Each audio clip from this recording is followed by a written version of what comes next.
गुरु प्रदत्त भाव के अनुसार, संबंध के अनुसार जब सेवा की जाती है तो बहुत जल्दी वो सेवा सिद्ध हो जाती है। आराध्य देव बात करने लगते हैं। भक्त की हर बात को प्रभु सुन रहे हैं। गोसाई जी ने कहा जाओ सब बहुओं को चूड़ी पहना दो, सुन रही ना श्री जी, इसीलिए चूड़ी पहनने गई। हमारा भाव दृढ़ होना चाहिए, भाव में कमी नहीं होनी चाहिए। जैसा हम भाव गुरु प्रदत्त करेंगे वैसा ही इष्ट देव अनुभव कराएंगे। जाकी रही भावना जैसी, प्रभु मूरत देखी तीन तैसी। एक अयोध्या में उमापति नाम के महापुरुष निवास करते थे। ये बहुत शास्त्रों के ज्ञाता और भजनानंदी महापुरुष थे। तो इनको अपने में भाव आता था कि मैं गुरु हूं राम लक्ष्मण भरत शत्रुघ्न का, ये मेरे पुत्र और शिष्य के समान है। तो ये जब मंदिर में जाते कनक भवन में, तो कनक बिहारी राम जी को ये माला खरीदते हो, पहन के जाते और अपना पहना हुआ माला देते कि राम जी को और लक्ष्मण जी को पहना दो। और सीता जी के लिए कहते कि आधा दरवाजा मोड़ दो, पर्दा कर दो, बहू है हमारी। ये रोज ऐसा करते। पुजारी वैसा ही कहते, जैसा ही कहते, क्योंकि महापुरुष थे उमापति जी। पर वैष्णव जन, संत जनों को अच्छा नहीं लगा कि भगवान को अपनी पहनी माला पहनाते हैं। सब वैष्णव जन खिलाफ हो गए और कहा ऐसा नहीं हो सकता, भगवान केवल तुम्हारे नहीं कि तुम आकर अपनी प्रसादी माला भगवान को पहनाते हो। तो उन्होंने कहा यदि आप लोग ऐसा कहते हो तो हमारी बात सुन लीजिए। गुरु के सामने शिष्य कभी अमनिया माला पहन ही नहीं सकता, वो हमारे शिष्य हैं। बोले हम तुम्हारी इन बातों को नहीं मानते भावुकता की, लेकिन कल से आप ठाकुर जी को अपनी प्रसादी माला नहीं पहनाएंगे। वो अमनिया माला लेके आए 10 और कहा लो पहनाओ। तो जो राम जी के गले में डालते टूट के गिर जाती, लक्ष्मण जी के गले में डालते टूट के गिर जाती। 10 माला पहना दी, वो सब टूट के गिर गई। सब संत और वैष्णव खड़े देख, बोले देखा ये भला अमनिया पहन सकते हैं जब मैं इनका गुरु हूं। वशिष्ठ भाव से वो रहते। फिर उन्होंने माला मंगवाई और सामने माला पहनी और जे ही दी कि लो पहनाओ, वो माला टूटी रही, वो माला धारण हो गई। पंडित जी ने सब संतों से प्रार्थना की कि ठाकुर जी को जिस भाव से भजा जाता है ठाकुर जी वैसा ही व्यवहार करते हैं। आप अपने स्वामी के रूप में देखते हैं, लेकिन ये हमारे शिष्य हैं, हमारे पुत्र के समान हैं। क्योंकि मैं वशिष्ठ भाव से रहता हूं, इसलिए प्रभु मेरे भाव का पोषण कर रहे हैं, आप लोग अन्यथा ना समझिए। और जब ये मंदिर जाते तो पुजारी से कह देते कि जानकी जी की तरफ का दरवाजा थोड़ा सा जैसे बहु ओट में होती है ऐसे करो, कर देते। भावानुसार पुजारी जी जे ही देखते कि उमापति पंडित दर्शन करने आ रहे तो जानकी जी की तरफ दरवाजा कर देते या पर्दा कर देते। पुजारी जी विशेष सावधानी पूर्वक ऐसा करते। ये भी भक्तों को अच्छा नहीं लगा कि तुम ही अकेले थोड़ी दर्शन करते हो कि जानकी जी का, वो हमारी माता है, हमारे सर्वस्व हैं, आप ऐसा। तो एक दिन पर्दा नहीं किया तो जे ही उमापति पंडित जी गए तो फटाक से आधा दरवाजा अपने आप बंद हो गया। सब आश्चर्यचकित हो गए, क्योंकि ऐसा कैसे। बस ये बात समझ लो, प्रभु भाव को बहुत पकड़ते हैं। भाव ही सबसे बड़ी वस्तु है। धड़ाक से दरवाजा बंद हो गया।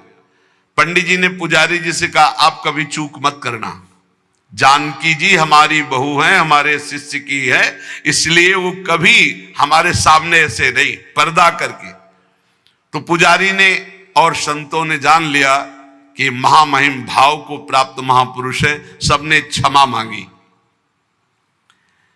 गोसाई जी स्वयं पद रचना करने में कुशल और गा करके ठाकुर जी को पद सुनाने में कुशल। अष्टयाम सेवा पद्धति से श्री श्रीनाथ जी की सेवा करते और 8 परम प्रवीण कीर्तनकार नियुक्त किए। श्री सूरदास जी, श्री परमानंद दास जी, श्री कुंभन दास जी और श्री कृष्णदास जी, ये 4 महापुरुष श्रीमद वल्लभाचार्य जी महाप्रभु की कृपा पात्र थे। और श्री गोविंद दास जी, श्री चतुर्भुज दास जी, श्री छीत स्वामी जी और श्री नंद दास जी, ये 4 महापुरुष श्री विट्ठलनाथ गोसाई जी के कृपा पात्र थे। ये 8 महापुरुष 8 पहर की प्रिया प्रीतम की जो लीलाएं हैं वो गा गा कर श्रीनाथ जी के सामने सेवा पद्धति के अनुसार सुनाते थे। एक बार की बात है, किसी विट्ठलनाथ जी श्री ठाकुर जी को भोग लगा रहे थे, तो भोग में एक तिनका देखा। बहुत दुख हुआ कि मेरे सुकुमार लाडले ठाकुर और उनके भोग में इतनी असावधानी बनाने वाले तिनका। बहुत सावधान रहना चाहिए ठाकुर जी का जब भोग बनाए तो बोलचाल में भी सावधानी रखे, कहीं थूक की छिट्टी ना चली जाए मुख में, ऐसा होता है। तो अगर कभी बात करनी हो तो रसोई से ऐसे करके बात करे, वैसे तो बात कम ही करे, मौन धारण करके बनाए। क्योंकि अगर हम पद जोर जोर से गाएंगे या बात करेंगे तो हमारे मुख से थूक की छिट्टी ठाकुर जी के भोग सामग्री जो बन रही है उसमें गिरना हो सकता है। कितनी सावधानी महापुरुषों के चरित्र से हमें प्राप्त होती। तिनका को देख करके बहुत दुखी हुए और कहा कि आज हम हैं, तब हमारे ठाकुर जी के भोग में तिनका निकला और कल हमारा शरीर छूट जाएगा तो तुम लोग कैसे हमारे ठाकुर जी की सेवा करोगे। तो मैं आज ही संन्यास धारण करूंगा और विचरण करूंगा, जैसा मनावे वैसा करो। आप इतना कहे तो सब लोग बहुत दुखी हो गए। सबने अनुनय विनय की कि एक बार अपराध क्षमा कर दो, ठाकुर जी के भोग में कभी त्रुटि नहीं होगी। आपने कहा हम परिहास में कभी झूठ नहीं बोलते। हमने कहा सन्यास लेंगे तो अब सन्यास लेंगे, अब हम तुम्हारे बीच में नहीं रहेंगे। श्री ठाकुर जी श्रीनाथ जी से आज्ञा लेने गए। ठाकुर जी ने बहुत उदास होकर के कहा, गोसाई जी एक गेरुआ वस्त्र हमको भी मंगवा दो। बोले आपको क्यों जय जय, आपके पास तो बहुत सुंदर सुंदर पोशाक है। बोले हम आपके बिना नहीं रह सकते, अगर आप सन्यास लेंगे तो हम भी सन्यास लेके आपके साथ ही चलेंगे। देखो कैसा प्यार करते। जैसे माधोदास बाबा जगन्नाथ जी को प्यार करते तो जगन्नाथ जी से जाके आज्ञा ली, जय जय अब ब्रज 84 कोस आपकी लीला भूमि में जाना चाहता हूं, आदेश दे दो। बोले बाबा आपके बिना हम रह नहीं सकते। बोले नहीं जय जय, हमारे पास इतनी भोग सामग्री नहीं कि मैं रास्ते में आपको भोग लगाऊं, आपको नहीं ले जा पाऊंगा, पर हम जाएंगे ब्रज 84 कोस दर्शन करने आपकी लीला भूमि के। ठाकुर जी चुप हो गए, उनके आगे बस कहां। अब वो सुबह प्रातः कालीन चले। अब सुबह सुबह ही इतनी भूख लग आई तो उन्होंने कहा आज तक कभी ऐसी भूख नहीं लगी। तो एक माई थी तो उससे कहा माई बहुत भूख लगी, कुछ मिल सकता है। तो बोले बाबा अभी बना देती हूं। तो कुछ समय में वो भोजन बना करके और पवाने, और जब पवा रही थी माधवदास बाबा को तो रोते जा रही थी। तो बाबा की दृष्टि गई। बाबा ने कहा माई रो क्यों रही हो। बोले इतना सुंदर सुकुमार लाडला बालक तुम्हारे जैसे बाबा जी के साथ कैसे आ गया, इसकी मां कैसे रहती होगी। तो उन्होंने भागवतिक दृष्टि से देखा तो थाल में बैठे जगन्नाथ जी पा रहे थे। बोले इसीलिए भूख लग रही थी, हमें पता क्या कि तुम्हें भूख लग रही, तुम क्यों साथ। बोले बाबा मैं नहीं रह पाऊंगा आपके। ये जरा प्यार देखो ठाकुर जी का, कह रहे बाबा मैं नहीं रह पाऊंगा। ऐसे ही श्रीनाथ जी गोसाई जी से कह रहे कि एक गेरुआ वस्त्र हमको भी मंगा दो, अगर आप सन्यास लोगे तो हम भी सन्यास ले लेंगे। गोसाई जी आपके बिना हम नहीं रह सकते। गोसाई जी ने गले से लगा लिया। तो कहा गले से लगा लिया तो मेरी बात मानो, अब तुम्हें सन्यास नहीं लेना। बोले जैसी आपकी आज्ञा। बोले सेवा में त्रुटि अगर हो रही तो मुझे दुख नहीं तो तुम्हें दुख क्यों हो रहा है। तो बोले तुम्हें दुख हो या ना हो, आप मेरे पुत्र हो, मेरे को दुख होता है कि मेरे लालन के भोग में तिनका कैसे आ गया। भाव समझिए। श्री विट्ठलनाथ गोसाई जी स्वयं सेवा में सावधानी पूर्वक, पर कभी कभी अगर त्रुटि हो जाए सेवा में तो बहुत ही असंतुष्ट हो। यह ध्यान रखने का विषय है कि हम केवल विग्रह की पूजा नहीं कर रहे, साक्षात श्यामा श्याम विराजमान है, साक्षात श्री जी विराजमान। हम जल पिवाएं तो उसी भाव से, भोग लगावें तो उसी भाव से, पोशाक पहरावें तो उसी भाव से। श्री गोस्वामी जी शयन करते थे गोकुल में आकर और नित्य प्रति श्री श्रीनाथ जी की सेवा में आते। यहां जतिपुरा गोवर्धन में श्रीनाथ जी विराजमान थे तो आप घोड़े पे चढ़ करके आते थे। यदि कहीं आने में कुछ विलंब हो जाए तो अन्य सेवा चाहे कोई कर ले, पर आरती आप ही रोज करते थे, आरती सेवा आप ही करते थे। आज भी बल्लभ कुल में नियम चला आ रहा है कि और ठाकुर सेवा तो सब मिलके करेंगे, लेकिन आरती गोस्वामी वंशज ही करेंगे। श्री ठाकुर जी की अक्षुण्ण सेवा गोस्वामी जी अपने बालक के समान मानकर करते। जो भगवन्निष्ठ सदाचारी पुरुष होते हैं तो उनका प्रभाव सबके ऊपर पड़ता है। उस समय भक्ति का वातावरण एक बन चुका था, जिसको देखो सब भगवान की भक्ति में निमग्न। जो श्री विट्ठलनाथ जी थे, ये श्रीमद वल्लभाचार्य जी के द्वितीय सुपुत्र है। आपका जन्म प्रादुर्भाव विक्रम 1572 में काशी के निकट चुनारगढ़ में हुआ। श्री आचार्य महाप्रभु वल्लभाचार्य जी ने प्रयाग में अड़ैल में आकर आपका जन्मोत्सव मनाया। बड़े शुभ संस्कार बचपन से ही। आचार्य महाप्रभु जी के निरीक्षण में आपने समस्त शास्त्रों का सम्यक अध्ययन किया और गृहस्थाश्रम में प्रविष्ट हुए। आपकी दो पत्नियां थी, रुक्मिणी जी और पद्मावती जी। श्रीमद वल्लभाचार्य महाप्रभु जी के गोलोक गमन के अनंतर उनके ज्येष्ठ पुत्र श्री गोपीनाथ जी, ये द्वितीय पुत्र से श्री विट्ठलनाथ जी, गोपीनाथ जी आचार्य गद्दी पर बैठे, परंतु थोड़े ही समय में वो गोलोकवासी हो गए। और गोपीनाथ जी के जो पुत्र थे श्री पुरुषोत्तम जी, वो अभी बाल्यावस्था को थे, तो विट्ठलनाथ जी को ही सारा कार्यभार संभालने को मिला आचार्य गद्दी का। ठाकुर जी की सेवा, ठाकुर जी का सब ऐश्वर्य श्री विट्ठलनाथ जी संभाले। श्री विट्ठलनाथ जी संभाले तो, पर कृष्णदास जी ये वल्लभाचार्य जी के शिष्य और ये संपूर्ण सेवा सामग्री के अधिकारी थे। यहां एक बहुत सूक्ष्म विषय निकल के आता है कि कभी गुरु और गुरु वंशज के प्रति थोड़ा भी हे भाव न कर ले, नहीं तो दुर्गति पक्की है, चाहे जितना बड़ा उपासक हो।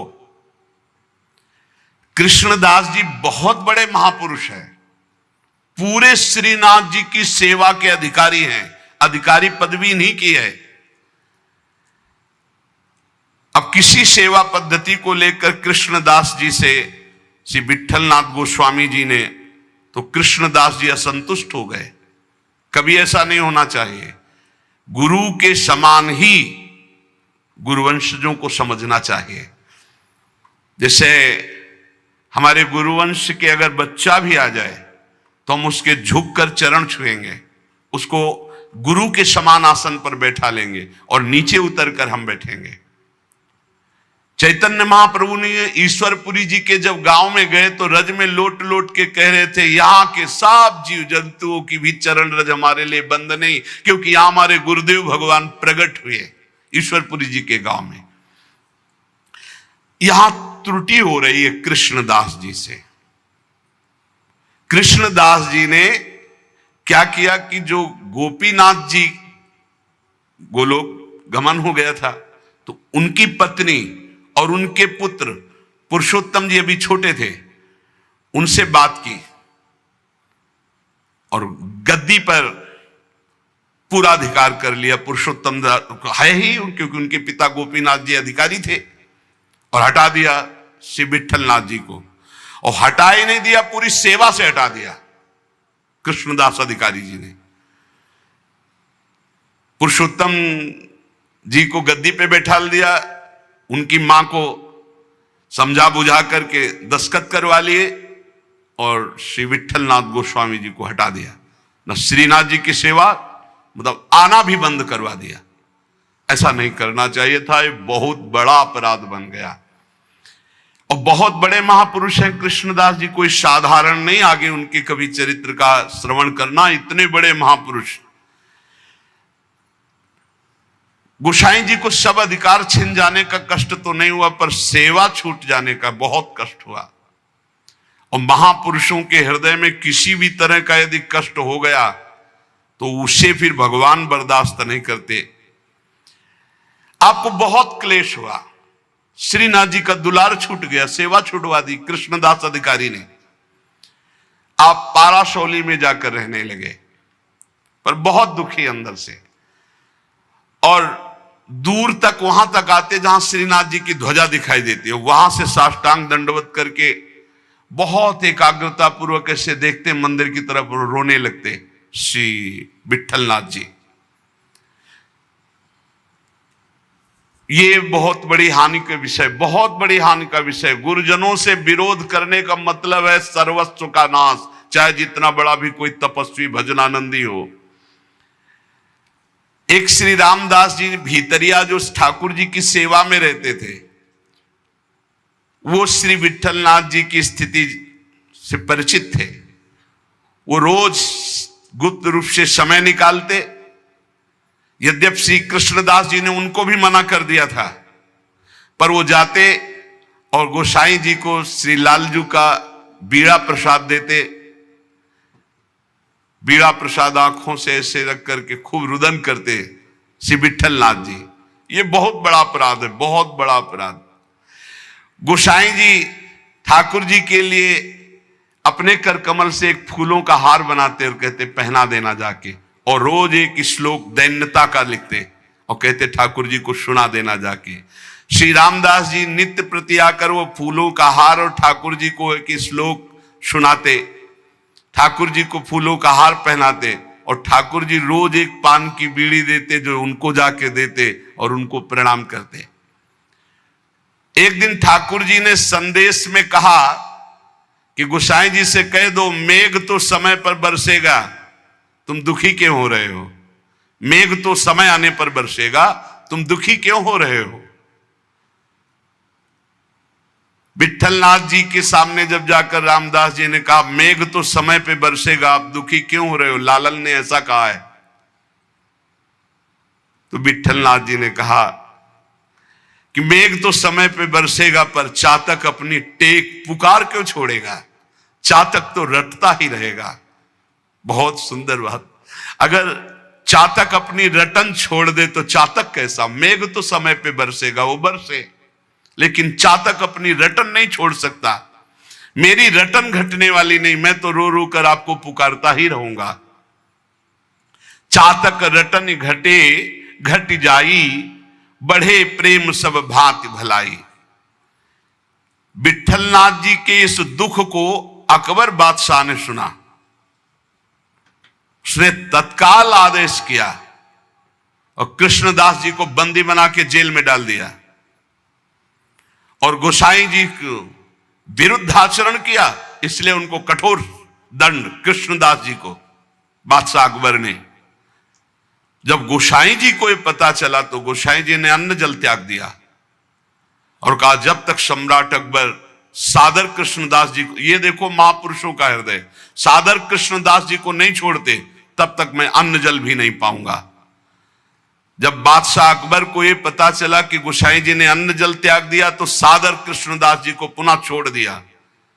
कृष्णदास जी को जब ये पता चला कि गोसाई जी मेरे लिए अन्न जल छोड़ दिए, तब गोसाई जी के पास आए और चरणों में गिरे और कहा मुझे आपके प्रभाव का पता नहीं था, क्षमा कीजिए। कृष्णदास जी ने पाराशौली में आकर गोसाई जी के चरण पकड़ लिए। गोसाई जी गंभीर हो गए। महापुरुष अगर डांट दें तो बच गए आप, और गंभीर हो गए तो पिट गए आप, बस इतना समझ लो।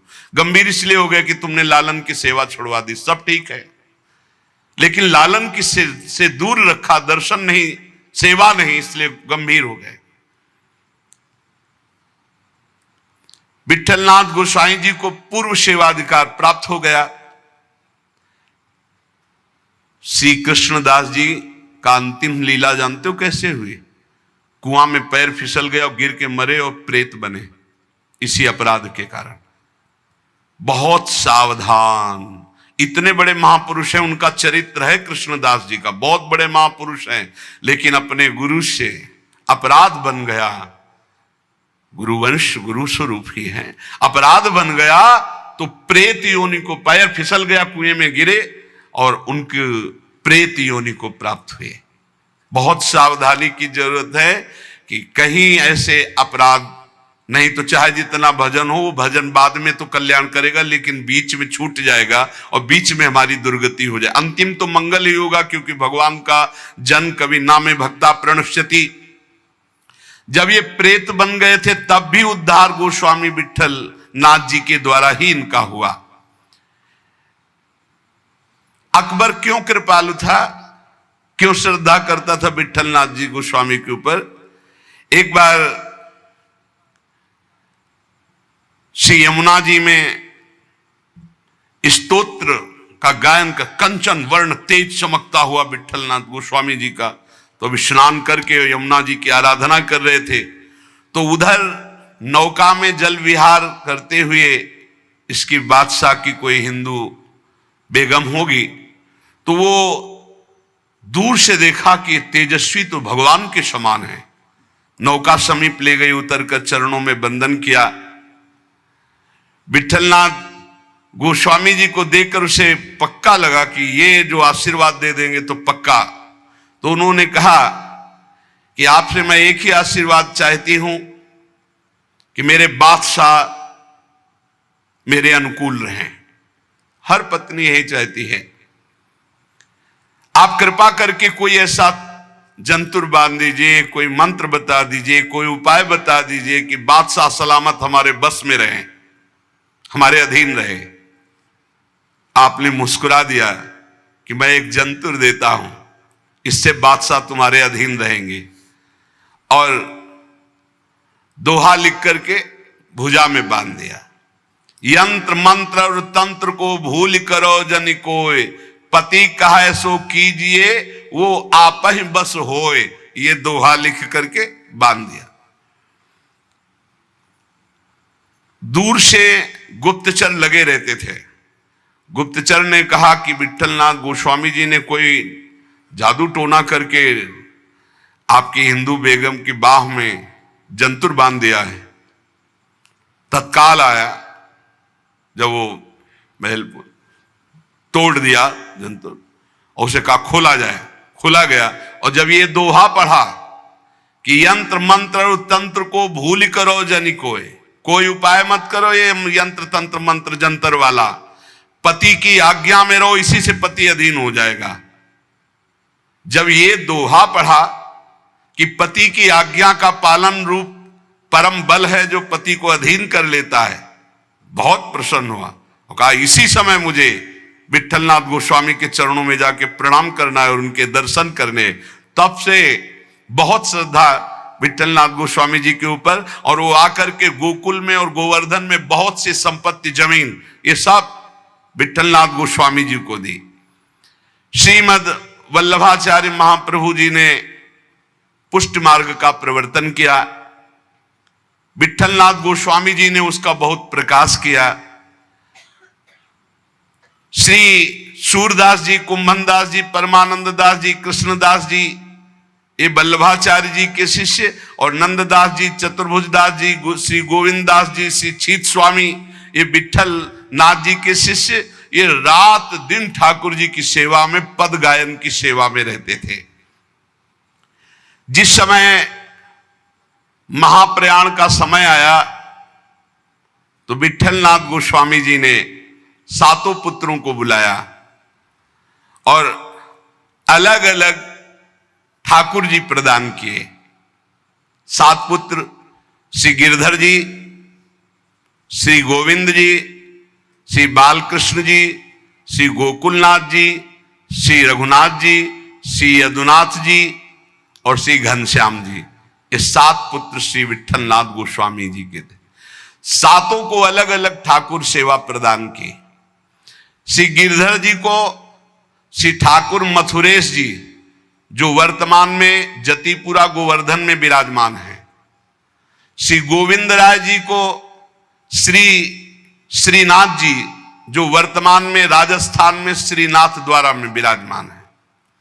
श्री बालकृष्ण जी को श्री द्वारिकाधीश भगवान जो वर्तमान में काकरौली में विराजमान है, श्री गोकुलनाथ जी को जो वर्तमान में श्री गोकुल में विराजमान है, श्री रघुनाथ जी को श्री गोकुल चंद्रमा जी जो वर्तमान में कामवन में विराजमान है, श्री यदुनाथ जी को श्री बालकृष्ण भगवान जो वर्तमान में सूरत में विराजमान है, श्री घनश्याम जी को श्री ठाकुर मदन मोहन जी जो वर्तमान में कामवन में विराजमान है।